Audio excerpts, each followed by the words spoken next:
ಚಿರನಿದ್ರೆಗೆ ಜಾರಿರ್ತಕ್ಕಂಥ ನಮ್ಮ ತಂದೆಯು ಭೂಮಿಯಲ್ಲಿದ್ದಾರೆ, ಸಮಾಧಿಯಲ್ಲಿದ್ದಾರೆ, ಯೇಸು ಸ್ವಾಮಿಯ ಬಳಿಯಲ್ಲಿ ಇಲ್ಲ. ತುತ್ತೂರಿ ಧ್ವನಿ ಕೇಳಿಸಿದಾಗ ಸಮಾಧಿಯು ತೆರೆಯಲ್ಪಡುವುದು. ಇಂಥ ಅದ್ಭುತವಾಗಿರ್ತಕ್ಕಂಥ ವಿಷಯಗಳೊಂದಿಗೆ ಈ 10ನೆಯ ಪಾಠ ನಿಮಗೋಸ್ಕರ ತಯಾರಾಗಿದೆ. ಕಾರ್ಯಕ್ರಮವನ್ನು ವೀಕ್ಷಿಸಿ ದೇವರ ಆಶೀರ್ವಾದವನ್ನು ಪಡೆಯಿರಿ.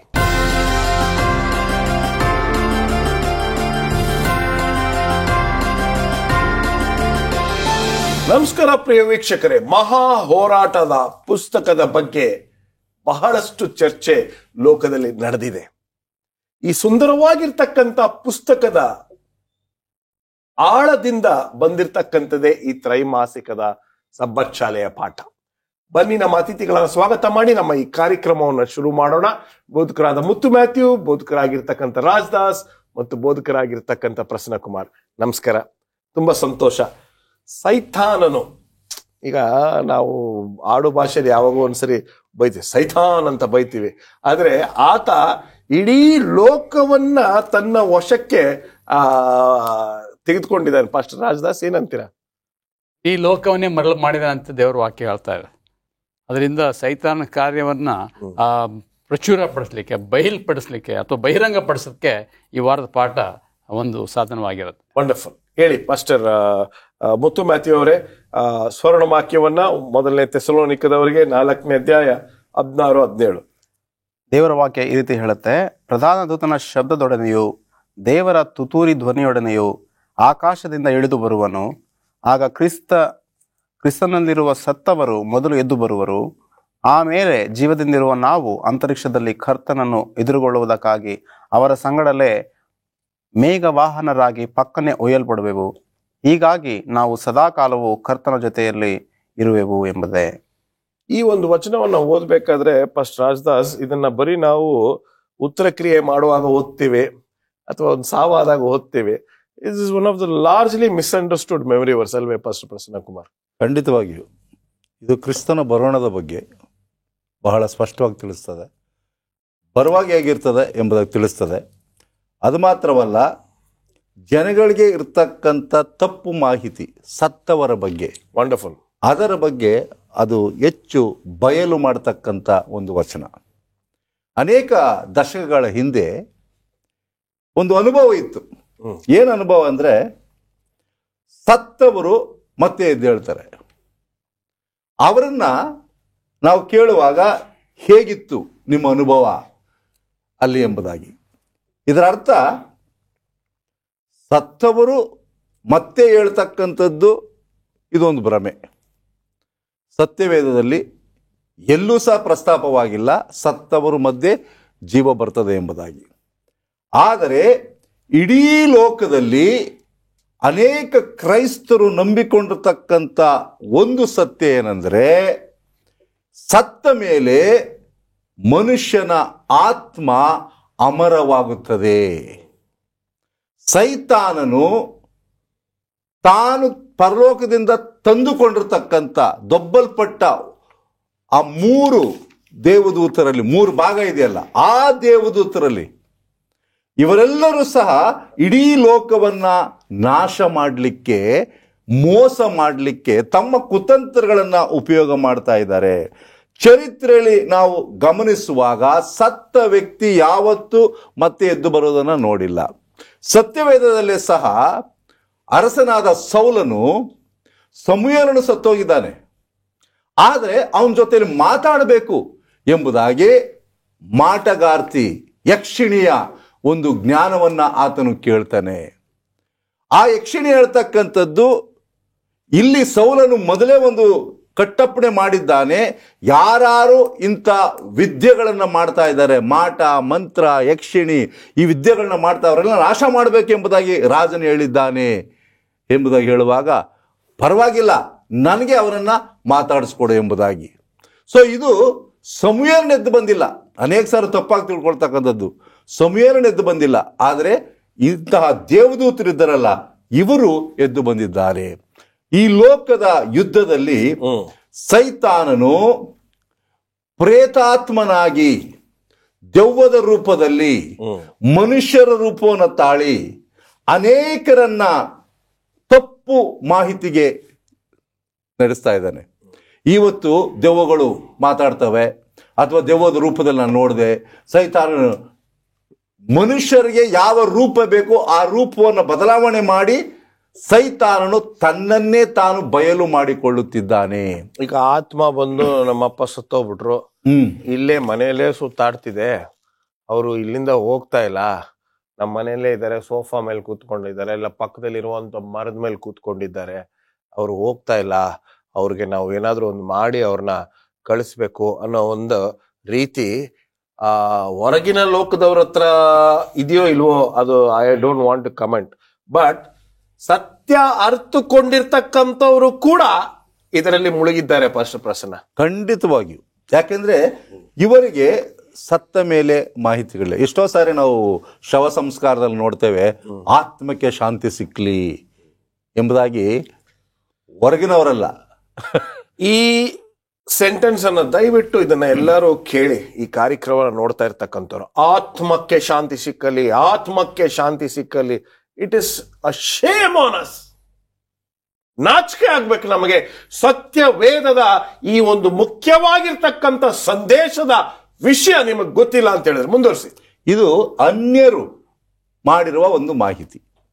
ಸೈತಾನನು ಸಭೆಯೊಳಗೆ ಇಂತಹ ತಪ್ಪು ಮಾಹಿತಿಯನ್ನು ಕೊಟ್ಟು ಆತ್ಮವು ಅಮರವಾಗಿರುತ್ತದೆ, ದೇಹ ಮಾತ್ರ ಸತ್ತೋಗ್ತದೆ, ದೇಹ ಮಾತ್ರ ಉಣಲ್ಪಡ್ತದೆ, ಆತ್ಮವು ಎಲ್ಲೋ ಇರ್ತದೆ ಎಂಬತಕ್ಕಂಥ ಮಾಹಿತಿಯನ್ನು ಕೊಡ್ತಾರೆ. ಸತ್ಯವೇದದಲ್ಲಿ ನಾವು ನೋಡುವಾಗ ಪ್ರಸಂಗಿ 9ನೇ ಅಧ್ಯಾಯ 5ನೇ ವಚನವನ್ನು ಗಮನಿಸುವಾಗ ಸತ್ತವರಿಗೆ ನೆನಪೇ ಇರೋದಿಲ್ಲ. ಅಷ್ಟೇ. ಅದಕ್ಕಿಂತ ಮುಂಚಿತವಾಗಿ ಇನ್ನು ಸ್ವಲ್ಪ ಆಳಕ್ಕೆ ಹೋಗುವಾಗ ಸಿಂಪಲ್ ಆಗಿ ಒಂದು ಸರಳವಾಗಿ ಸತ್ತಾಗ ಏನಾಗುತ್ತೆ ಹೇಳಿ ಪಾಸ್ಟ್ರೆ. ಸತ್ತಾಗ ದೇಹ ಮಣ್ಣಿಗೆ ಸೇರ್ತದೆ. ಓಕೆ, ದೇಹ ಮಣ್ಣಿಗೆ ಹೋಗುತ್ತೆ. ಈ ಶ್ವಾಸ ದೇವರು ಕೊಟ್ಟಂತ ಸ್ಥಳಕ್ಕೆ ಹೋಗ್ತದೆ ಅಷ್ಟೇ, ದೇವರ ಹತ್ರ ಹೋಗುತ್ತೆ ಅಷ್ಟೇ. ಓಕೆ, ಅಷ್ಟೇ ಅಷ್ಟೇ. ಅದರಲ್ಲಿ ನಾವು ಗಾಢವಾಗಿ ತಪ್ಪಾಗಿ ತಿಳ್ಕೊಳ್ಳೋದ್ರಿಂದ ಆತ್ಮ ಬೇರೆ, ದೇಹ ಬೇರೆ, ಆತ್ಮ ಇಲ್ಲೇ ಇರ್ತದೆ. ಈಗ ಕೆಲವು ಸಾರಿ ಪರ್ಗೇಟ್ರಿ ಎಂಬುದಾಗಿ ಒಂದು ತಪ್ಪು ಮಾಹಿತಿಯನ್ನು ಕ್ಯಾಥಲಿಕ್ ಸಭೆ ಮಾಡೋದು. ಅದೇನಂದ್ರೆ, ನೀವು ಒಂದು ವೇಳೆ ಒಳ್ಳೆಯವರಾಗಿದ್ರೆ ನಿಮ್ಮ ದೇಹ ಏನಾಗ್ತದೆ, ಮೇಲು ಹೋಗ್ತದೆ, ಕೆಟ್ಟವರಾಗಿದ್ರೆ ಕೆಳಗೆ ಬರ್ತದೆ. ಕೆಲವು ಸಾರಿ ಇನ್ನೂ ಹೆಚ್ಚಾಗಿ ತಿಳ್ಕೊಳ್ತಾ ಇರೋದ್ರೆ ನೀವು ಸತ್ತ ತಕ್ಷಣ ಪರಲೋಕ ಹೋಗ್ಬಿಟ್ಟಿರ್ತೀರಾ. I want this point. ಯಾಕೆ ಹೇಳ್ತೀನಿ ಅಂದ್ರೆ, my father is in heaven in the arms of Jesus ಅಂತಾರೆ ಕೆಲವರು. ನಮ್ಮಪ್ಪ ಸತ್ತೋಗ್ಬಿಟ್ರು, ಯೇಸು ಸ್ವಾಮಿಯ ಮಡಿಯಲ್ಲಿ ಮಲ್ಕೊಂಡಿದ್ದಾರೆ. ಕ್ರೈಸ್ತರು ಇಂಥ ಒಂದು ತಪ್ಪಾದ ಸಂದೇಶಗಳನ್ನ ಬೇರೆ, ಅದರಲ್ಲೂ ಸತ್ಯವೇದವನ್ನ ಓದಿರ್ತಕ್ಕಂಥವ್ರು, my father is in heaven and sitting with Jesus Christ ಅಂತ. ಆದ್ರೆ ಯೋಬ 7ನೇ ಅಧ್ಯಾಯ 9ನೇ ವಚನ ಹೇಳ್ತದೆ, ಪಾತಾಳಕ್ಕೆ ಇಳಿದು ಹೋದವರು ತಿರುಗಿ ಬರುವುದಿಲ್ಲ. ವಂಡರ್ಫುಲ್. ಈಗ 1ನೇ ಥೆಸಲೋನಿಕ 4ನೇ ಅಧ್ಯಾಯದಲ್ಲಿ ಓದಿದಂತ ಉದ್ದೇಶ ಯಾವುದಂದ್ರೆ, ಸತ್ತವರು ಯಾರು ಸಹ ಯೇಸು ಕ್ರಿಸ್ತನು ಬರುವುದಕ್ಕಿಂತ ಮುಂಚಿತವಾಗಿ ಮೇಲೆ ಏಳಲಿಕ್ಕಿಲ್ಲ. ಯೇಸು ಕ್ರಿಸ್ತನು ಬಂದ ಮೇಲೆ ಸಮಾಧಿಗಳು ತೆರೆಯಲ್ಪಡ್ತವೆ. ಅದು ಎಷ್ಟೇ ವರ್ಷದ ಸಮಾಧಿ ಆಗಿರಬಹುದು, ಯೇಸು ಕ್ರಿಸ್ತನು ಬಂದ ಮೇಲೆ ಮಾತ್ರ ಸಮಾಧಿಗಳು ತೆರೆಯಲ್ಪಟ್ಟು ಸತ್ತವರು ಮೇಲೆ ಹೇಳ್ತಾರೆ. ಸತ್ತ ತಕ್ಷಣ ಯಾರು ಸಹ ಪರಲೋಕಕ್ಕೆ ಹೋಗೋದಿಲ್ಲ. ಖಂಡಿತವಾಗಿರ್ತಕ್ಕಂಥ ಒಂದು ವಿಷಯ. ಒಂದು ಸಣ್ಣ ವಿರಾಮದ ನಂತರ ನಮ್ಮ ಚರ್ಚೆನ ಮುಂದೆ. Welcome back. ಮಹಾ ಹೋರಾಟದ ಪುಸ್ತಕದಲ್ಲಿ ಬಹಳಷ್ಟು ಸತ್ಯಗಳು, ಸತ್ಯ ವೇದದಿಂದ ತೆರೆಯಲ್ಪಟ್ಟಿರ್ತಕ್ಕಂಥ ಕೆಲವು ವಿಷಯಗಳು.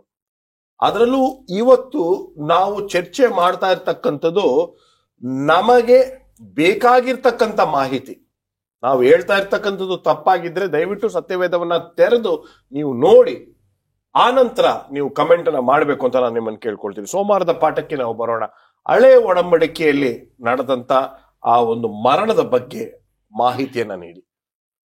ಹಳೆ ಒಡಂಬಡಿಕೆಯಲ್ಲಿ ಮರಣ ಅಂತಿದೆ. ಮರಣ ಅಂತ ಹೇಳಿದ್ರೆ ಜನಗಳಿಗೆ ಸಹಜವಾಗಿ ತಪ್ಪು ಕಲ್ಪನೆಗಳಿದೆ. ಮರಣ ಅಂತ ಹೇಳಿದ್ರೆ ದೇವರು ಅದನ್ನು ನಿದ್ರೆಗೆ ಸಮಾನ ಮಾಡಿದಾನ. ಇಲ್ಲಿ ಅನೇಕ ಉದಾಹರಣೆಗಳಿದೆ. ದಾವಿದ ಹೇಳ್ತಾನೆ 6ನೇ ಅಧ್ಯಾಯ 5ನೇ ವಚನದಲ್ಲಿ, ಮೃತರಿಗೆ ನಿನ್ನ ಜ್ಞಾಪವಿರುವುದಿಲ್ಲವಲ್ಲ, ಪಾತಾಳದಿಂದ ನಿನ್ನ ಸ್ತುತಿಸುವವರು ಯಾರು? ಸತ್ತವರು ಯಾರು ಸ್ತುತಿಸಲ್ಲ, ಅವ್ರಿಗೆ ಯಾವ ತಿಳುವಳಿಕೆ ಇಲ್ಲ ಅಂತೇಳಿ ಈಗ ತಾನೇ ಬೋಧಕರು ಹೇಳಿದ್ದಾರೆ. ಅದರಿಂದ ಸತ್ತವರು ನಿದ್ರೆಯಲ್ಲಿದ್ದಾರೆ, ಚಿರನಿದ್ರೆ. ಅದನ್ನು ಹೊಸ ಕೆಲವು ನಾವು ಕಾಣ್ತೇವೆ. ಲಾಜರ್ ಸತ್ತಾಗ ಸ್ವಾಮಿ ಹೇಳ್ತಾನೆ ನಾವು ಸತ್ತಿಲ್ಲ, ಏನು ಮಾಡಿದಾನೆ, ನಿದ್ರೆ ಮಾಡ್ತಾನೆ ಅಂದಾಗ ಎಲ್ಲ ನಕ್ಕರು. ಯಾವ ನಿದ್ರೆಗೆ ಸಮಾನಾಗಿದೆ? ಚಿರನಿದ್ರೆ. ಮರಣ ಅನ್ನೋದು ಒಂದು ನಿದ್ರೆ, ಅವ್ರಿಗೆ ಯಾವ ತಿಳುವಳಿಕೆ ಇರಲ್ಲ ಅಂತೇಳಿ ಸ್ವಾಮಿ ತಿಳಿಸಿದ್ದಾರೆ. ಅದನ್ನ ಬಹಳ ಸ್ಪಷ್ಟವಾಗಿ ಅನೇಕ ವಚನಗಳನ್ನ ನಾವು ಓದ್ತೇವೆ. ಇಲ್ಲಿ ಇದನ್ನ ಮೊದಲನೇ ಸುಳ್ಳು, ಆದಿಕಾಂಡ ಮೊದಲನೇ ಸುಳ್ಳು ಸೈತಾನ ಏನು ಹೇಳ್ತಾನೆ, 3ನೇ ಅಧ್ಯಾಯ 4 ವಚನದಲ್ಲಿ ನೀನು ಹೇಗೂ ಸಾಯುವುದಿಲ್ಲ ಅಂತ ಹೇಳ್ದ. ಆ ಒಂದು ಸುಳ್ಳನ್ನೇ ಇವತ್ತು ಸೈತಾನ ಎಲ್ಲ ಕಡೆ ಏನು ಮಾಡಿದ್ದಾನೆ, ಪ್ರಸಾರ ಮಾಡಿ ಹಬ್ಬಿಸಿದ್ದಾನೆ. ಅದಕ್ಕೆ ನೆಲನೀಟರು ಮಹಾವರಡ ಪುಸ್ತಕ ಪುಟ 88 ಹೇಳ್ತಾನೆ, ವಿತ್ 2 ಗ್ರೇಟ್ ಎರರ್ಸ್, 2 ಮಹಾ ಸುಳ್ಳುಗಳಿಂದ ಇಡೀ ಲೋಕವನ್ನೇ ಮರಳು ಮಾಡಿದ್ದಾನೆ. ಯಾವುದು ಮೊದಲನೇ ಸುಳ್ಳು? ಆತ್ಮ ಅಮರವಾಗಿರುತ್ತೆ, immortality of the soul and Sunday sacredness. ಅಪ್ರಯುಕ್ತವಾಗಿ ಆತ್ಮ ಅಮರವಾಗುತ್ತೆ ಎಂಬುದು ಇದು ಮಹಾ ಸುಳ್ಳು. ಅಮರತ್ವ ಇರೋದು ಒಬ್ರಿಗೇನೆ, ಯಾರಿಗೆ? ದೇವ್ರಿಗೆ ಮಾತ್ರ. ಇಲ್ಲ, ಯಾಕೆ ಹೇಳ್ತೀನಿ ಅಂದ್ರೆ, ಈಗ ನಾವು ಇಂಡಿಯಾನಲ್ಲಿ, I don't know about other countries, all souls ಡೇನ ಎಷ್ಟು ಒಂದು ಗಂಭೀರವಾಗಿ ಗ್ರ್ಯಾಂಡ್ ಆಗಿ ಆಚರಣೆ ಮಾಡ್ತಾರೆ ಅಂದ್ರೆ, ಕೆಲವೊಂದು ಆಫೀಸಸ್ ಗಳಲ್ಲಿ ಲೀವ್ ಕೊಡ್ತಾರೆ ಆಲ್ ಸೋಲ್ಸ್ ನೈಟ್ಗೆ, ಆಲ್ ಸೋಲ್ಸ್ ಡೇಗೆ. ಈ ಆತ್ಮಕ್ಕೆ ಅಷ್ಟು ಒಂದು ರೀತಿಯಲ್ಲಿ ಮರಳು ಮಾಡಿದ್ದಾನೆ ಲೋಕವನ್ನ, ಅಲ್ವೇ? ಎಲ್ಲ ಸಮಾಧಿ ಪೂಜೆ ಮಾಡ್ತಾರೆ, ಯಾಕಂದ್ರೆ ಅವ್ರ ಆತ್ಮ ಇನ್ನೂ ಇದೆ. ಅವ್ರ ಆತ್ಮ ಅಪೀಸಿಂಗ್ ಅಂತ ಹೇಳ್ತಾರೆ, ಆತ್ಮಗಳನ್ನ ತೃಪ್ತಿಪಡಿಸ್ಲಿಕ್ಕೆ ಹೆಡೆ ಇಡ್ತಾರೆ. ಇದು ಅವ್ರಿಗೆ ಇಷ್ಟ ಇತ್ತು, ಅದು ಬಂದು ತಿನ್ನುತ್ತೆ ಅಂತೇಳಿ. ಇದೆಲ್ಲ ಪ್ಯಾಗನ್ ಆರಿಜಿನ್. ಪ್ಯಾಗನ್ ಅಂತ ಹೇಳಿದ್ರೆ ಅನ್ಯ ಸಂಪ್ರದಾಯ ಹೊರತು ಇದು ಸತ್ಯ ಸಂಪ್ರದಾಯ ಅಲ್ಲ, ಸತ್ಯ ಅಲ್ಲ. ಈ ಸಂಪ್ರದಾಯಗಳು ಬಂದು ಸಭೆಯಲ್ಲಿ ಸೇರ್ಕೊಂಡು ಸತ್ಯ ಅಸತ್ಯ ಮಿಶ್ರಗೊಂಡಿದೆ. ಇದು ಸೈತಾನಿಗೆ ಬೇಕಾಗಿದೆ. ಜನಗಳಿಗೆ ಮರಳು ಮಾಡ್ತಾ ಇದ್ದಾನೆ ಅಷ್ಟೇ. ಇದನ್ನ ನಂಬಿಸ್ಬಿಟ್ರೆ ಜನ ನಂಬ್ತಾರೆ. ನಿಮ್ಮ ಆತ್ಮ ನಿಮ್ಮವ್ರ ನೋಡಿದೆ, ನಾನು ನಿಮ್ಮವ್ರು ಕೂಡ ಮಾತಾಡಿದೆ ನಾನು ಅಂತ ಹೇಳಿದ್ರೆ, ಹೌದಾ ನಾನು ಮಾತಾಡ್ಬೋದು, ಹೌದು ನೀವು ಮಾತಾಡ್ಬೋದು. ಇದೇ ಸ್ಪಿರಿಟಿಸಮ್, ಬೇತಾಳಿಕರ ಸಂಭಾಷಣ, ಸತ್ತವ್ರ ಸಂಗಡ ಸಂಭಾಷಣೆ. ಈಗ ಪಾಸ್ಟರ್ ಪ್ರಸನ್ನ ಹೇಳಿದ್ರಲ್ಲ, ಆ ಸೌಲ ಯಾರು ಕೂಡ ಮಾತಾಡ್ದ? ಸಮುವೇಲನ್ ಕೂಡ ಮಾತಾಡಲಿಲ್ಲ. ಸಮುವೇಲನ ರೀತಿ ವೇಷಧಾರಿಯಾದಂಥ ಸೈತಾನ ದೂತನ ಸಂಗಡ ಮಾತಾಡ್ದ ಅಷ್ಟೇ. ಸೈತಾನ ದೂತರು ಸತ್ತವರ ವೇಷಧಾರಿಗಳಾಗಿ ಕಾಣಿಸ್ಕೊಳ್ತಾರೆ. ಆಗ ನೀವು ಹೇಳ್ತಾ ಇದ್ದೀಗ ಕೆಲವರು ನಮ್ಮ ಅಪ್ಪ ಇದನ್ನ ಮಾಡಬೇಕು ಅಂತ ಆಸೆನಲ್ಲೇ ಸತ್ತೋಗ್ಬಿಟ್ರು, ನಾವು ಇದನ್ನ ಈಗ ಮಾಡ್ಬಿಡೋಣ ಅಂತ ಯಾವನೋ ಒಬ್ಬ ಬಂದು ಹೇಳ್ತಾನೆ. ಅದ್ರ ಪ್ರಕಾರ ಎಷ್ಟೋ ಜನರು ಕ್ರೈಸ್ತಿಯ ಧರ್ಮದಲ್ಲಿರ್ತಕ್ಕಂಥವ್ರು ಇದನ್ನ ಮಾಡ್ತಕ್ಕಂಥದ್ದು ಒಂದು ದುಃಖಕರವಾಗಿರ್ತಕ್ಕಂಥ ವಿಷಯ ಅಲ್ಲ ಪಾಸ್ಟರ್ ಪ್ರಸನ್ನ? ಖಂಡಿತವಾಗಿ. ಯಾಕಂದ್ರೆ ಸರಿಯಾದ ಮಾಹಿತಿ ಇಲ್ಲದೆ ಇರುವಾಗ ನಾವು ಇಂಥ ಸಂಪ್ರದಾಯಗಳಿಗೆ ಸಂಪೂರ್ಣವಾಗಿ ಯಾಕಂದ್ರೆ ಇವ್ರು ನಮ್ಮ ತಾತ ಮಾಡಿದ್ದ, ಅದನ್ನ ಮಾಡ್ತಾ ಇದ್ದೇನೆ, ಹೇಗೋ ಮಾಡಿದ್ರು, ಅವ್ರು ಅದನ್ನು ಮಾಡದೇ ಇದ್ರೆ ನಮಗೆ ಕಷ್ಟ ಆಗ್ತದೆ. ಒಂದು ಭ್ರಮೆ ಅದು. ಸತ್ಯವನ್ನ ನಾವು ಯಾವಾಗಲೂ ಸತ್ಯವಾಗೇ ತಿಳ್ಕೊಳ್ಬೇಕು ಹೊರತು ಇವ್ರು ಮಾಡಿದ್ದಾರೆ ಅವ್ರು ಮಾಡಿದ್ದಾರೆ ಅನ್ನೋದು ಸಂಪ್ರದಾಯ, ಅದು ಸತ್ಯವಲ್ಲ. ವಂಡರ್ಫುಲ್, ಮುಂದುವರಿಸಿ ಪಾಸ್ಟರ್. ಅದಕ್ಕೆ ದಾನಿಯೇಲ ಬಹಳ ಸ್ಪಷ್ಟವಾಗಿ ಹೇಳ್ತಾನೆ, 12ನೇ ಅಧ್ಯಾಯ 1ನೇ ವಚನದಲ್ಲಿ, 2ನೇ ವಚನದಲ್ಲಿ ಏನು ಹೇಳ್ತಾನೆ ಅಂತ ಹೇಳಿದ್ರೆ, ಯೇಸು ಸ್ವಾಮಿ ಬರುವಾಗ ಸತ್ತವರು ಎದ್ದು ಬರ್ತಾರೆ. ಅಲ್ಲಿ ತನಕ ಅವರೆಲ್ಲ ಎಲ್ಲಿರ್ತಾರೆ? ಸಮಾಧಿ ಇರ್ತಾರೆ. ಅವರು ಪ್ರಸನ್ನ ಪಾಸ್ಟರ್ ಹೇಳ್ದಂಗೆ ಪರಲೋಕಕ್ಕೂ ಹೋಗಲ್ಲ, ಅವ್ರು ನರಕಕ್ಕೂ ಹೋಗಲ್ಲ, ಪರ್ಗೈಟ್ರಿಗೂ ಹೋಗಲ್ಲ. ಇದೆಲ್ಲ ಮ್ಯಾನ್ ಮೇಡ್ ಫಿಲಾಸಫಿ, ಮನುಷ್ಯರು ಮಾಡಿದಂಥ ಕುತಂತ್ರಗಳು. ಸೈತಾನ ಇವ್ರ ಮುಖಾಂತರ ಅನೇಕನ್ನ ಮರಳು ಮಾಡಿದಾನೆ. ಇವತ್ತು ಈ ಮರಣದ ವಿಷಯದಲ್ಲಿ ಸೈತಾನ ಅನೇಕನ ಮರಳು ಮಾಡಿ ಸತ್ಯದಿಂದ ಅನೇಕರ ಸೆಳ್ಕೊಂಡಿದ್ದಾನೆ. ಅದು ದೇವ್ರ ನಮಗೆ ಸ್ತೋತ್ರ. ನಿಜವಾದಂಥ ತಿಳುವಳಿಕೆ 7ನೇ ಅಡ್ವೆಂಟಿಸ್ಟ್ ಸಭೆಗೆ ದೇವ್ರು ಕೊಟ್ಟಿದ್ದಾನೆ. ಸತ್ಯದಲ್ಲಿ ಯಾವ ತಿಳುವಳಿಕೆ ಇರಲ್ಲ, ಯಾರು ದೇವರನ್ನು ಸ್ತುತಿಸಲ್ಲ, ಯಾರು ಎಚ್ಚರವಾಗಿರಲ್ಲ. ಈ ಸತ್ತವರ ವಿಚಾರ ಮಾಹಿತಿ ಬಂದು 7th ಅಡ್ವೆಂಟಿಸ್ಟ್ ಬೈಬಲ್ ಅಲ್ಲಿ ಇಲ್ಲ, ಎಲ್ಲಾ ಬೈಬಲ್ ಅಲ್ಲಿ ಇದೆ. ಸೊ ದಯವಿಟ್ಟು ನಿಮ್ ಬೈಬಲ್ ಅನ್ನ ಓಪನ್ ಮಾಡಿ ನೋಡಿ, ಅಲ್ಲೂ ಕೂಡ ಇದೆ. ಏನಂತೀರಾ? ಖಂಡಿತ ಆಗಿ ಮುಂದೆ ಹೋಗೋಣ. ಹೊಸ ಒಡಂಬಡಿಕೆಯಲ್ಲಿ ಮರಣದ ಬಗ್ಗೆ ಏನ್ ಬರೆದಿದೆ? ಈ ಹೊಸ ಒಡಂಬಡಿಕೆಯಲ್ಲಿ ಮರಣದ ಕುರಿತಾಗಿ ಯೇಸು ಸ್ವಾಮಿಯವರು ಒಮ್ಮೆ ಯಾಯೀರನ ಮಗಳು ಮರಣವನ್ನ ಹೊಂದಿರುವಾಗ ಅಲ್ಲಿ ಹೋಗ್ತಾನೆ. ಆ ಮಗುವನ್ನ ಕಂಡು ಹೇಳ್ತಾರೆ, ನೀವು ಅಳಬೇಡಿ, ಆ ಮಗಳು ಸತ್ತಿಲ್ಲ, ಬದಲಾಗಿ ನಿದ್ರಿಸುತ್ತಿದ್ದಾಳೆ ಎಂಬುದಾಗಿ. ಅದೇ ರೀತಿ ಯೋಹಾನ ಸುವಾರ್ತೆ 11ನೇ ಅಧ್ಯಾಯಕ್ಕೆ ನಾವು ಬರುವಾಗ ಲಾಜರನು ಮರಣವನ್ನು ಹೊಂದಿರ್ತಾನೆ. 3 ದಿವಸಗಳಾದ ನಂತರ ಯೇಸು ಸ್ವಾಮಿಯರಲ್ಲಿ ಬರ್ತಾರೆ, ಚಿಂತಿಸಬೇಡಿ, ಅವರು ನಿದ್ರೆಯಲ್ಲಿದ್ದಾರೆ. ಅಂದ್ರೆ ಮರಣವನ್ನ ಹೊಸ ಒಡಂಬಡಿಕೆಯಲ್ಲಿ ನಿದ್ರೆಗೆ ಹೋಲಿಸಿದ್ದಾರೆ. ಸೊ ನಾವು ಗಾಢವಾದ ನಿದ್ರೆಗೆ ಹೋಗಿ ಮಾರನೇ ದಿವಸ ಮುಂಜಾನೆಯಲ್ಲಿ ನಾವು ಏನ್ ಮಾಡ್ತೇವಪ್ಪ ಅಂದ್ರೆ ಎದ್ದೇಳ್ತೀವಿ. ಅದೇ ರೀತಿ ಯೇಸು ಸ್ವಾಮಿಯವರು ಕೂಡ ಬಂದಾಗ ಮರಣ ಹೊಂದಿದವರು ನಿದ್ರೆಯಿಂದ ಎದ್ದು ಬರ್ತಾರೆ. ಖಂಡಿತವಾಗ್ಲೂ ಮಲಗಿದ ವ್ಯಕ್ತಿ ಯಾವ ರೀತಿ ಎದ್ದು ಬರ್ತಾನೋ ಅದೇ ರೀತಿ ಕ್ರಿಸ್ತನ ಬರೋಣದಲ್ಲಿ ಮೃತರಾದಂತಹ ಪ್ರತಿಯೊಬ್ಬೊಬ್ಬರು ಕೂಡ ನಾವು ಯಾವ ರೀತಿ ಮುಂಜಾನೆಯಲ್ಲಿ ಹೇಳುತ್ತೇವೋ ಅದೇ ರೀತಿ ಮರಣವನ್ನ ಹೊಂದಿದವರು ಸಹ ಎದ್ದು ಬರ್ತಾರೆ ಎಂಬುದನ್ನ ನಾವು ಸತ್ಯವಾಕ್ಯದಲ್ಲಿ ನಾವು ಕಾಣ್ತೇವೆ. ಮೊದಲನೇ ಕೊರಿಂಥ 15ನೇ ಅಧ್ಯಾಯದಲ್ಲಿ ನಾವು ನೋಡ್ತೇವೆ. ಸತ್ಯವಾಕ್ಯ ಈ ರೀತಿ ಹೇಳುತ್ತೆ, 51ರಿಂದ ನಾನು ಓದ್ತಿದ್ದೇನೆ. ಬಹಳ ಸೊಗಸಾಗಿ ಪೌಲನು ಹೇಳ್ತಿದ್ದಾನೆ, ಇದುವರೆಗೆ ಗುಪ್ತವಾಗಿದ್ದ ಸಂಗತಿಯನ್ನು ನಿಮಗೆ ತಿಳಿಸುತ್ತೇನೆ. ನಾವೆಲ್ಲರೂ ನಿದ್ರೆ ಹೋಗುವುದಿಲ್ಲ, ಆದರೆ ಕಡೆ ತುತ್ತೂರಿಯ ಧ್ವನಿಯಾಗುವಾಗ ನಾವೆಲ್ಲರೂ ಒಂದೇ ಕ್ಷಣದಲ್ಲಿ ರೆಪ್ಪ ಬಡಿಯುವರಷ್ಟರೊಳಗೆ ಮಾರ್ಪಡುವೆವು. ತುತ್ತೂರಿಯ ಊದಲಾಗಿ ಸತ್ತವರು ನಿರ್ಮಲರಾಗಿ ಎಬ್ಬಿಸಲ್ಪಡುವರು. ನಾವು ಮಾರ್ಪಡುವೆವು. ಲಯವಾಗುವ ಈ ದೇಹವು ನಿರ್ಲಯತ್ವವನ್ನು ಧರಿಸಿಕೊಳ್ಳುವುದು, ಮರಣಾಧೀನವಾಗಿರುವ ಈ ದೇಹವು ಅಮರತ್ವವನ್ನು ಧರಿಸಿಕೊಳ್ಳುವುದು ಅವಶ್ಯ. ಲಯವಾಗುವ ಈ ದೇಹವು ನಿರ್ಲಯತ್ವವನ್ನು ಧರಿಸಿಕೊಂಡಾಗ ಮರಣಾಧೀನವಾಗಿರುವ ಈ ದೇಹವು ಅಮರತ್ವವನ್ನು ಧರಿಸಿಕೊಂಡಾಗ ಬರೆದಿರುವ ಮಾತು ನೆರವೇರುವುದು. ಈ ಮಾತು ಏನೆಂದರೆ, ಮರಣವು ನುಂಗಿಯೇ ಹೋಯಿತು, ಜಯವಾಯಿತು ಎಂಬುದೇ. ಮರಣವೇ ನಿನ್ನ ಜಯವೆಲ್ಲಿ? ಮರಣವೇ ನಿನ್ನ ವಿಷದ ಕೊಂಡಿಯಲ್ಲಿ? ಮರಣದ ಕೊಂಡಿ ಪಾಪವೇ, ಮತ್ತು ಪಾಪದ ಬಲಕ್ಕೆ ಅಧಿಕಾರವು ಧರ್ಮಶಾಸ್ತ್ರವೇ. ನಾವು ಗಮನಿಸುವಾಗ ನಾವು ಮೃತರಾಗುವಂತಹ ಈ ದೇಹ ನಿರ್ಲಯತ್ವವನ್ನ ಅಮರತ್ವವನ್ನ ಧರಿಸಿಕೊಳ್ಳುತ್ತೆ. ಕ್ಷಣ ಮಾತ್ರದಲ್ಲಿ ಏನಾಗ್ತೇವೆಪ್ಪ ಅಂತಂದ್ರೆ ಬದಲಾಗ್ತೇವೆ ಎಂಬುದಾಗಿ ಸತ್ಯವಾಕ್ಯ ನಮಗೆ ತಿಳಿಸ್ತದೆ. ಆದ್ರಿಂದ ಮರಣ ಎಂಬುದು ಹೊಸ ಒಡಂಬಡಿಕೆಯಲ್ಲಿ ನಿದ್ರೆಗೆ ಹೋಲಿಕೆಯಾಗಿದೆ. ಆ ನಿದ್ರೆ ಹೋದಂತಹ ವ್ಯಕ್ತಿ ಮುಂಜಾನೆಯಲ್ಲಿ ಯಾವ ರೀತಿ ಎದ್ದೇಳ್ತಾರೋ ಅದೇ ರೀತಿ ಯೇಸು ಸ್ವಾಮಿಯವರ ಒಂದು ಭರಣದಲ್ಲೂ ಸಹ ಮೃತರಾದಂತಹವರು ಏನ್ ಮಾಡ್ತಾರಪ್ಪ ಅಂತಂದ್ರೆ ಸತ್ತವರು ಮೊದಲು ಎದ್ದು ಬರುವರು ಎಂಬುದು ಸತ್ಯವಾಕ್ಯ ಹೇಳ್ತಾ ಇದೆ. ಈ ಮರಣದ ವಿಚಾರವಾಗಿ ತಪ್ಪಾದ ಅಭಿಪ್ರಾಯವನ್ನ ಒಂದು ವೇಳೆ ನೀವು ಇಟ್ಕೊಂಡಿದ್ರೆ, ಯೇಸು ಕ್ರಿಸ್ತನ ಪುನರುತ್ಥಾನ, ಯೇಸು ಕ್ರಿಸ್ತನ ಮರಣದಲ್ಲೇ ನಿಮಗೆ ಸಂಶಯ ಇದೆ ಅನ್ನೋ ರೀತಿಯಲ್ಲೇ ನಾವು ಕನ್ಕ್ಲೂಷನ್ ಬರಬೇಕಾಗುತ್ತೆ. ಯೇಸು ಸ್ವಾಮಿಯ ಪುನರುತ್ಥಾನ, ಯೇಸು ಸ್ವಾಮಿಯ ಮರಣದ ಬಗ್ಗೆ ಮಾಹಿತಿ ಇರುವವರು ಈ ಮಾಹಿತಿಯನ್ನ ಕೂಡ ನೀವು ಸರಿಯಾಗಿ ಇಟ್ಕೊಳ್ಬೇಕು ಎಂಬತಕ್ಕಂಥದ್ದೇ ನಮ್ಮ ಈ ಕಾರ್ಯಕ್ರಮದ ಉದ್ದೇಶ. ಒಂದು ಸಣ್ಣ ವಿರಾಮಕ್ಕೆ ಸಮಯ ಆಗಿದೆ. ವಿರಾಮದ ನಂತರ ಈ ಒಂದು ಚರ್ಚೆನ ಮುಂದುವರಿಸ್ತೇವೆ. Welcome back. ಮರಣದ ಬಗ್ಗೆ ಮಾತಾಡ್ತಿದ್ದೀವಿ. ನಮ್ಮ ತಂದೆ ತೀರ್ಕೊಂಡ್ಬಿಟ್ಟಿದ್ದಾರೆ, ಸಮಾಧಿಯಲ್ಲಿದ್ದಾರೆ, ಪರಲೋಕಕ್ಕೆ ಹೋಗಿಲ್ಲ. ಅಲ್ಲಿ ಹೋಗಿ ಯೇಸು ಸ್ವಾಮಿ ಜೊತೆ ಮಾತಾಡ್ತಾ ಇಲ್ಲ. ಅವರು ಇನ್ನು ಲೌರಿ ಸಮಾಧಿಯಲ್ಲೇ ಇದ್ದಾರೆ.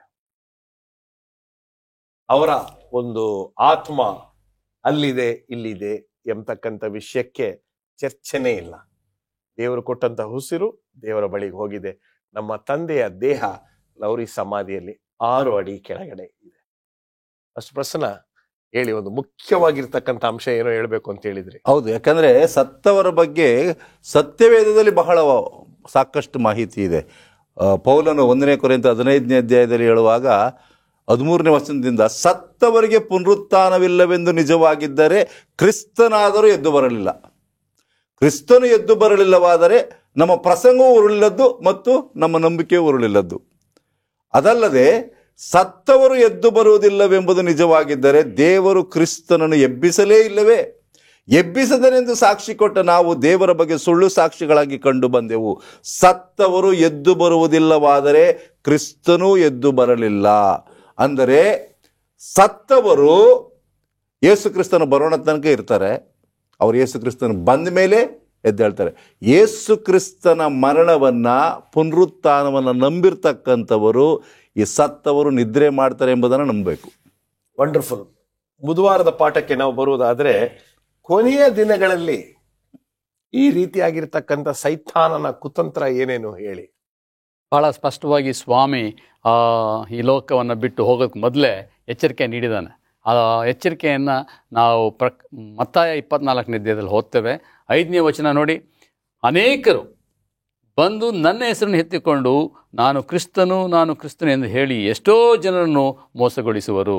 ಮತ್ತೆ 15ನೇ ವಚನ ಹೇಳುತ್ತೆ, ಆದ್ದರಿಂದ 11ನೇ ವಚನ ಹೇಳುತ್ತೆ, ಬಹುಮಂದಿ ಸುಳ್ಳು ಪ್ರವಾದಿಗಳು ಸಹ ಎದ್ದು ಅನೇಕರನ್ನು ಮೋಸಗೊಳಿಸುವರು. ಯಾವುದರಲ್ಲಿ? ಈ ಮರಣದ ವಿಷಯದಲ್ಲಿ ಮೋಸಗೊಳಿಸ್ತಾ ಇದ್ದಾರೆ. ಸ್ವಾಮಿ ಹೇಳ್ದಾನೆ, ಸತ್ತವರು ದೇಹ ಏನಾಗಿರುತ್ತೆ? ಮಣ್ಣಲ್ಲಿ ಇರ್ತದೆ. ಮಣ್ಣಿಂದ ಬಂದೆ ನೀನು ಮಣ್ಣಿಗೆ ಹೋಗ್ತೀಯ. ದೇವರು ಮನುಷ್ಯನಿಗೆ ಆತ್ಮ ಕೊಡಲಿಲ್ಲ, ಶ್ವಾಸವನ್ನು ಕೊಟ್ಟ, ಜೀವ ಶ್ವಾಸ ಕೊಟ್ಟ. 1+1 ನಾವು ಆ್ಯಡ್ ಮಾಡುವಾಗ ಏನಾಗುತ್ತೆ, 2 ಆಗುತ್ತೆ. ಆದರೆ ಮಣ್ಣು ಮತ್ತು ಶ್ವಾಸ ಸೇರಿ ಜೀವ ಶ್ವಾಸ ಅದು. ಮನುಷ್ಯನು ಬದುಕೋ ಪ್ರಾಣಿ ಅದ. ಅದನ್ನು ನಾವು ಕಳೆಯುವಾಗ ಮಣ್ಣಿಂದ ಜೀವ ಶ್ವಾಸ ತೆಗೆದ್ರೆ ಏನಾಗುತ್ತೆ, ಶೂನ್ಯ. ಅದರಲ್ಲಿ ಆತ್ಮ ಎಲ್ಲೂ ಉಳಿಯಲ್ಲ. ಅಮರತ್ವಿರೋ ದೇವ್ರಿಗೆ ಮಾತ್ರ, ಮನುಷ್ಯನಿಗಿಲ್ಲ. ಅದು ಸೈತಾನ ಏನು ಮಾಡಿದಾನೆ, ನಿಮ್ಮ ಆತ್ಮ ಅಮರ ಅಂತ ಹೇಳಿದ್ರೆ ಸ್ವಾಮಿ ಬರೋ ಅವಶ್ಯಕತೆನೇ ಇಲ್ಲ. ಆತ್ಮಗಳು ಅಮರವಾಗಿದ್ದರೆ ಸ್ವಾಮಿ ಏನಕ್ಕೆ ಬರಬೇಕು? ಸ್ವಾಮಿ 2 ಸರಿ ಬರೋದೇನಕ್ಕೆ ಅಂದ್ರೆ ನಮ್ಮ ಅಮರತ್ವ ಕೊಡೋದಕ್ಕೆ ಬರ್ತಾ ಇರೋದು, ನಿತ್ಯ ಜೀವ ಕೊಡ್ಲಿಕ್ಕೆ ಬರ್ತಾ ಇದ್ದಾನೆ. ಸ್ವಾಮಿಯಿಂದ ನಿತ್ಯ ಜೀವ ಬೇಕಾಗಿಲ್ಲ, ನೀವೇ ಅಮರವಾಗಿರ್ತೀರ ಅಂತ ಹೇಳಿ ಸಾಬೀತುಪಡಿಸ್ಲಿಕ್ಕೆ ಸೈತಾನ ಈ ರೀತಿ ಮರಳು ಮಾಡ್ತಾ ಇದ್ದಾನೆ. ಇದು ಸೈತಾನ ಕುತಂತ್ರ ಎಂಬುದಾಗಿ ಮರಿಬಾರ್ದು. ಅದಕ್ಕೆ ಸ್ವಾಮಿ ಬಹಳ ಸ್ಪಷ್ಟವಾಗಿ ಎಚ್ಚರಿಸ್ತಾ ಇದ್ದಾನೆ. 24ನೇ ವಚನದಲ್ಲೂ ಹೇಳ್ತಾನೆ, ಅನೇಕ ಸುಳ್ಳು ಕ್ರಿಸ್ತರು, ಸುಳ್ಳು ಪ್ರವಾದಿಗಳು ಎದ್ದು ಬಂದು ಸಾಧ್ಯವಾದರೆ ದೇವರಾದುಕೊಂಡವರನ್ನು ಸಹ ಮೋಸಗೊಳಿಸುವುದಕ್ಕೆ ದೊಡ್ಡ ದೊಡ್ಡ ಸೂಚಕ ಕಾರ್ಯಗಳು ಮಾಡ್ತಾರಂತ. ನೀವು ಹೇಳಿದ್ರಲ್ಲ, ಇವತ್ತು ಅನೇಕ ಕ್ರೈಸ್ತರೇ ಹೇಳ್ತಾರೆ, ನಮ್ಮ ತಂದೆ ಪರಲೋಕದಲ್ಲಿ ನಮ್ಮ ದೇವರ ಹಸ್ತದಲ್ಲಿದ್ದಾರೆ, ಎದೆ ಉರಿಕೊಂಡಿದ್ದಾರೆ ಅಂತೇಳಿ. ಇದೆಲ್ಲ ಸುಳ್ಳು ಬೋಧನೆಗಳನ್ನು ಅವ್ರು ನಂಬಿ ಮರಳಾಗ್ತಾ ಇದ್ದಾರೆ. ಇಂಥ ಸಹೋದರ ನಾವು ಹೇಳೋದೇನು ಅಂತ ಹೇಳಿದ್ರೆ, ಸತ್ತವ್ರು ಯಾರು ಪರಲೋಕಕ್ಕೆ ಹೋಗಿಲ್ಲ, ನರಕಕ್ಕೆ ಹೋಗಲ್ಲ, ಪರ್ಗೇಟ್ರಿ ಪರದೈಸಕ್ಕೂ ಹೋಗಿಲ್ಲ. ಅವರೆಲ್ಲಿದ್ದಾರೆ? ಇದೇ ಮಣ್ಣಲ್ಲಿ ಹೂರ್ಣಲ್ಪಟ್ಟಿದ್ದಾರೆ. ಎಲ್ಲಿ ತನಕ? ದಾನಿಯೆಲ್ಲ ಹೇಳೋ ತನಕ ಹೇಳಿದಾನೆ, ಯೇಸುಸ್ವಾಮಿ ಬರೋ ತನಕ. ಬಂದಾಗ ಮಾತ್ರ ಸಮಾಧಿ ತೆರೆಯಲ್ಪಡುತ್ತೆ. ಪೌಲ ಭಾಳ ಸ್ಪಷ್ಟವಾಗಿ ಹೇಳ್ತಾನೆ, ಸಮಾಧಿಗಳು ತೆರೆಯಲ್ಪಡ್ತಾರೆ, ಕ್ರಿಸ್ತನಲ್ಲಿ ಸತ್ತವರು ಮೊದಲು ಎದ್ದು ಬರ್ತಾರಂತೆ. ಅಲ್ಲಿ ತನಕ ಅವರು ಇಲ್ಲೇ ಇರ್ತಾರೆ. ಇಳಿದು ಬಾ ಅಂತ ಹೇಳಿಲ್ಲ ಲಾಜರನೇ, ಎದ್ದು ಬಾ ಅಂತ ಹೇಳ್ದ. ಹಾಗಿದ್ಮೇಲೆ ಲಾಜರನೇ ಎದ್ದು ಬಾ ಅಂತ ಹೇಳಿದ್ಮೇಲೆ ಇವ್ರ ತಂದೆ ತಾಯಿಗಳು ಹೇಗೆ ಪರಲೋಕಕ್ಕೆ ಹೋಗಿರ್ತಾರೆ? ಇದೆಲ್ಲ ಕಾಲ್ಪನಿಕ, ಇದು ಅತಿ ಸುಳ್ಳು ಎಂಬುದನ್ನು ಹೇಳಲಿಕ್ಕೆ ನಾನು ಬಯಸ್ತೇನೆ. ಓಕೆ, ಮುಂದೆ ಹೋಗೋದಾದ್ರೆ ಪಾಸ್ಟರ್ ಮುತ್ತು ಮ್ಯಾಥ್ಯೂ, ಕೆಲವರು ಹೇಳ್ತಾರೆ ಈಗ ಸತ್ತೋಗಿರ್ತಕ್ಕಂಥದ್ದು ಅವರ ಬರ್ತ್ಡೇ ಬಂದಾಗ happy birthday daddy, wherever you are be peaceful. ನಾನು ನೋಡಿದೀನಿ ಸ್ಟೇಟಸ್ ಅಲ್ಲಿ ಹಾಕಿರ್ತಾರೆ, ಅವ್ರು ಸತ್ತೋಗಿ 1 ವರ್ಷ ಆಗಿರ್ತದೆ, ಆ ಬರ್ತ್ಡೇ ಬಂದಾಗ wherever you are happy birthday daddy ಅಂತ. Is dead and rotting in the grave, wherever you are be happy ಅಂತಾರೆ. ಹೇಳಿ, ಮುಂದುವರಿಸಿ ಪಾಸ್ಟರ್. ಈ ಸ್ಪಿರಿಚುವಲಿಸಂ 2ನೇ ಭಾಗಕ್ಕೆ ನಾವು ಬಂದಿದ್ದೇವೆ. ನಾವು ನೋಡೋದಾದ್ರೆ ತೀತನ ಪುಸ್ತಕ 2ನೇ ಅಧ್ಯಾಯ 13ನೇ ವಚನ ಬಹಳ ಸೊಗಸಾಗಿ ಪೌಲನು ಹೇಳ್ತಾನೆ, ನಾವು ಭಕ್ತಿಹೀನತೆಯನ್ನು, ಲೋಕದ ಆಶೆಗಳನ್ನು ವಿಸರ್ಜಿಸಿ ಭಾಗ್ಯಕರವಾದ ನಿರೀಕ್ಷೆಯನ್ನು, ಅಂದರೆ ಮಹಾದೇವರು ಮತ್ತು ನಮ್ಮ ರಕ್ಷಕನಾದ ಯೇಸು ಕ್ರಿಸ್ತನ ಪ್ರಭಾವದ ಪ್ರತ್ಯಕ್ಷತೆಯನ್ನು ಎದುರು ನೋಡುತ್ತಾ ಇಹಲೋಕದಲ್ಲಿ ನಾವು ಕಾಯ್ಬೇಕು ಎಂಬಂತಹ ಮಾತನ್ನ ನುಡಿತಾನೆ. ನಾವು ಗಮನಿಸುವಾಗ ಮಹಾ ನಿರೀಕ್ಷೆ ಕುರಿತಾಗಿ ಆತನ ಮಾತನಾಡ್ತಾ ಇದ್ದಾನೆ. ಮಾನವನಿಗಿರುವಂತಹ ಮಹಾ ನಿರೀಕ್ಷೆ ಸತ್ಯವೇದ ಹೇಳ್ತಾ ಇದೆ, ಆತನ 2ನೇ ಬರೋಣ. ಆತನ ಎರಡನೇ ಬರೋಣದಲ್ಲಿ ಸತ್ತಂತಹ ಪ್ರತಿಯೊಬ್ಬೊಬ್ಬರು ಕೂಡ ಸಜೀವರಾಗಿ ಎದ್ದು ಬರ್ತಾರೆ. ಅದು ಮಹಾ ನಿರೀಕ್ಷೆ. ಈಗ ನಾನು ತಾಯಿಯನ್ನು ಕಳೆದುಕೊಂಡಿದ್ದೇನೆ, ತಂದೆಯನ್ನು ಕಳೆದುಕೊಂಡಿದ್ದೇನೆ, ಕ್ರಿಸ್ತನ ಬರೋಣ ಎಂಬುದು ಒಂದಿದೆ. ಆ ಬರೋಣದ ದಿವಸ ನನ್ನ ತಾಯಿಯನ್ನು ನಾನು ಎದುರುಗೊಳ್ತೇನೆ, ನನ್ನ ತಂದೆಯನ್ನು ನಾನು ಎದುರುಗೊಳ್ತೇನೆ, ಆ ಪರಲೋಕ ಮಹಾಪಟ್ಟಣದಲ್ಲಿ ನಾವೆಲ್ಲರೂ ಕೂಡ ಸೇರ್ತೇವೆ ಎಂಬುದು ಮಹಾ ನಿರೀಕ್ಷೆ. ಆದ್ರೆ ಆ ನಿರೀಕ್ಷೆಯನ್ನ ಭಂಗಗೊಳಿಸಲು ಸೈತಾನನ್ ಏನ್ ಮಾಡ್ತಾನಪ್ಪ ಅಂತಂದ್ರೆ ಅನೇಕ ಕುತಂತ್ರಗಳನ್ನ ಏರ್ಪಾಟು ಮಾಡಿ, ಈ ಒಂದು ಭಯಂಕರವಾದಂತಹ ಕುತಂತ್ರ ಇದು. ನಿನ್ನ ತಂದೆ ತಾಯಿ ಎಲ್ಲೂ ಇಲ್ಲ, ಪರ್ಗೆಟ್ರಿಯಲ್ಲಿದ್ದಾರೆ. ನೀವು ನಮಗೆ ಕಾಣಿಕೆಯನ್ನು ಕೊಟ್ಟಂತಹ ಪಕ್ಷದಲ್ಲಿ ಆ ಪರ್ಗೆಟರಿಯಿಂದ ನಾವು ಪರಲೋಕಕ್ಕೆ ನಿಮ್ಮ ತಂದೆಯನ್ನು ಕಳಿಸ್ತೇವೆ, ನಿಮ್ಮ ತಂದೆಯ ಆತ್ಮವನ್ನು ಟ್ರಾನ್ಸ್ಫರ್ ಮಾಡ್ತೇವೆ ಎಂಬುದಾಗಿ ಬೋಧನೆಯನ್ನು ಮಾಡೋದನ್ನು ನಾವು ಕಾಣ್ತೇವೆ. ಆದ್ರೆ ಇಲ್ಲಿ ನಾವು ಗಮನಿಸುವಾಗ ಇಲ್ಲಿ ಸಬ್ಬತ್ತಿನ ಪಾಠದಲ್ಲಿ ಬಹಳ ಸೊಗಸಾಗಿ ಬರೆದಿದ್ದಾರೆ, ಸೈತಾನನು ನಮ್ಮ ನಿರೀಕ್ಷೆಯನ್ನ ಭಂಗಗೊಳಿಸಲು ಎಲ್ಲಾ ರೀತಿಯ ಪ್ರಯತ್ನಗಳನ್ನು ಕೂಡ ಮಾಡಿ ಆತನ ಸೂಚನೆಗಳನ್ನ, ಅದ್ಭುತಗಳನ್ನ ಮಾಡೋದು ಕೂಡ ನಾವು ಕಾಣ್ತಿದ್ದೇವೆ. ಯಾಕೆ ಅಂತಂದ್ರೆ ನಮ್ಮೆಲ್ಲರನ್ನು ಕೂಡ ಹೋಗುತ್ತಿರುವಂತಹ ಮಾರ್ಗದಿಂದ ನಮ್ಮನ್ನ ಬೇರೆಡೆಗೆ ಸೆಳೆಯುವಂತಹ ಪ್ರಯತ್ನವನ್ನ ಇಲ್ಲಿ ಸೈತಾನನು ಮಾಡ್ತಿದ್ದಾನೆ ಎಂಬುದಾಗಿ ಹೇಳುವಾಗ ಖಂಡಿತವಾಗ್ಲೂ ಕೂಡ ಇದು ತಪ್ಪಾಗೋದಿಲ್ಲ. ಇದು ಭಯಂಕರವಾದಂತಹ ಹುರುಳು. ಈ ಒಂದು ಹುರುಳಿನಿಂದ ಇವತ್ತು ನಾವು ಹೊರಗಡೆ ಬರಬೇಕು. ಸತ್ಯವಾಕ್ಯ ಏನ್ ಹೇಳ್ತಿದೆ ಎಂಬಂತಹ ಜ್ಞಾನವನ್ನ ಇವತ್ತು ನಾವು ಪಡೆದುಕೊಂಡು ಜೀವಿಸುವಂತಹ ಪಕ್ಷದಲ್ಲಿ ಖಂಡಿತವಾಗ್ಲೂ ನಮ್ಮನ್ನು ಆಶೀರ್ವಾದ ಮಾಡ್ತಾನೆ ದೇವರು. ಖಂಡಿತವಾಗ್ಲೂ ಆ ಮಹಾ ನಿರೀಕ್ಷೆ ಭಂಗವಾಗೋದಿಲ್ಲ ಎಂಬುದನ್ನ ನಾವು ಖಂಡಿತವಾಗ್ಲೂ ಈ ಸಂದರ್ಭದಲ್ಲಿ ತಿಳಿದುಕೊಳ್ಳಬಹುದಾಗಿದೆ. ಈ 2ನೇ ಕೊರಿಂಥ ಪತ್ರಿಕೆಯಲ್ಲಿ ನಾವು ನೋಡುವಾಗ ಪೌಲನು ಈ ರೀತಿ ಬಹಳ ಸೊಗಸಾಗಿ ಹೇಳ್ತಾನೆ. 11ನೇ ಅಧ್ಯಾಯ ನಾನು 13-14 ವಾಕ್ಯಗಳನ್ನ ಓದ್ತಿದ್ದೇನೆ. ಆದರೆ ಅಂಥವರು ಸುಳ್ಳು ಅಪೋಸ್ತಲರು, ಮೋಸಗಾರರಾದ ಕೆಲಸದವರು, ಕ್ರಿಸ್ತನ ಅಪೋಸ್ತಲರಾಗಿ ಕಾಣಿಸಿಕೊಳ್ಳುವುದಕ್ಕೆ ವೇಷ ಹಾಕಿಕೊಳ್ಳುವವರು ಆಗಿದ್ದಾರೆ. ಇದೇನು ಆಶ್ಚರ್ಯವಲ್ಲ. ಸೈತಾನನು ತಾನೇ ಪ್ರಕಾಶವುಳ್ಳ ದೇವದೂತನ ವೇಷವನ್ನು ಹಾಕಿಕೊಳ್ಳುವಾಗ ಅವನ ಸೇವಕರು ಸಹ ನೀತಿಗೆ ಸೇವಕರಾಗಿ ಕಾಣಿಸುವುದಕ್ಕೆ ವೇಷ ಹಾಕಿಕೊಳ್ಳುವುದು ದೊಡ್ಡದಲ್ಲ. ಅವರ ಅಂತ್ಯಾವಸ್ಥೆಯು ಅವರ ಕೃತ್ಯಗಳಿಗೆ ತಕ್ಕ ಹಾಗೆಯೇ ಆಗುವುದು ಎಂಬುದಾಗಿ ನಾವು ಗಮನಿಸುವಾಗ ಸತ್ಯವಾಕ್ಯ ಹೇಳ್ತಿದೆ, ಸೈತಾನನು ಮರಳುಗೊಳಿಸುವಂತಹ ಆತ್ಮನಾಗಿ ಪ್ರಕಾಶಮಾನವಾದಂತಹ ಒಬ್ಬ ದೇವದೂತನಾಗಿ ಪ್ರತ್ಯಕ್ಷನಾಗಿ ಅನೇಕರನ್ನ ಅಂತಿಮ ಕಾಲದಲ್ಲಿ ಮೋಸ ಮಾಡ್ತಾನೆ, ಮರಳುಗೊಳಿಸ್ತಾನೆ ಎಂಬುದನ್ನ ಸಬ್ಬತ್ತಿನ ಪಾಠ ನಮಗೆ ಬೋಧಿಸ್ತಾ ಇದೆ. ಕೊನೆ ಕಾಲದಲ್ಲಿದ್ದೇವೆ ಪ್ರಸನ್ನ ಕುಮಾರ್. ಈ ಒಂದು ಮರಣದ ವಿಚಾರವಾಗಿ ಎಷ್ಟು ಗಂಭೀರವಾಗಿರ್ತಕ್ಕಂಥ ಸಂದೇಶ ನಮಗಿದೆ. ಆದ್ರೂ ಎಲ್ಲೋ ಒಂದು ಕಡೆ ಇನ್ನು we have not non the truth of the doctrine of death. ಇದು ಒಂದು ದುಃಖಕರವಾಗಿರ್ತಕ್ಕಂಥ ಒಂದು ವಿಷಯ. ಈ ಕಾರ್ಯಕ್ರಮದ ಮೂಲಕ ಖಂಡಿತವಾಗ್ಲೂ ಜನರು ಈ ಮರಣದ ಬಗ್ಗೆ ಅರ್ಥ ಮಾಡಿಕೊಳ್ಳಿ ಅಂತಕ್ಕಂಥದ್ದೇ ನಮ್ಮ ಈ ಕಾರ್ಯಕ್ರಮದ ಉದ್ದೇಶ.